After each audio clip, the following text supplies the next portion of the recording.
Honestly, I think a lot of it has to do with cars and people on the bikes, because the bike lanes are like in the middle of the road, kind of like those green lane going down Comm Ave on the right side. It's just like, I don't know, it's like it's kind of scary. Like you're so close with the cars, and I feel like when you're on a bike, if you fall off a bike, it's not like you're running, or if you trip, like you're in one place. If you fall off a bike, like you're gonna go flying. Like you never know what's gonna happen. Some incidents are the bike rider's fault, and many incidents are the driver's fault. But as a bike rider, you have a lot of ability to prevent these incidents by being visible. There is no such thing as a car on the road without lights on it. Every car has lights, and they use them daytime and nighttime. So being visible is a responsibility of the rider. You could choose to do that through either reflective clothing, contrasting colors of, whether it's a high-vis yellow, or really the easiest thing to do is use lights daytime, nighttime, all the time.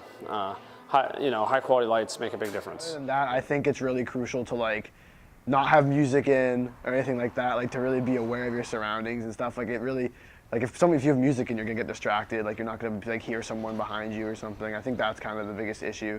Is like just like making sure you're like even more so I think than driving in a car, or at least just as equal to like be aware of what's going on around you, because you have pedestrians, you have cars, you have motorcycles, you have the T, you have bumps in the road that you would feel a lot more on a bike than in a car. So I feel like it's a lot more like there's a lot more things you have to be aware of. We do a lot of education inside our store, educating customers how to ride safely.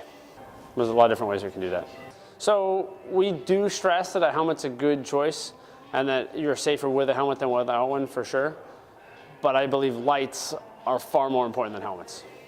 But I think just like enforcing them, like enforcing the rules of the road, like if you're biking in the street, you have to stop at red lights, you have to go at green lights, you have to stop at stop signs, like really kind of cracking down on that, because I think that's where you can run into a lot of issues. If people on bikes a lot of times don't really consider that they're, like a car in that sense, like they need to be riding with the rules of the road. And if you don't do that, that's when, things can get ugly.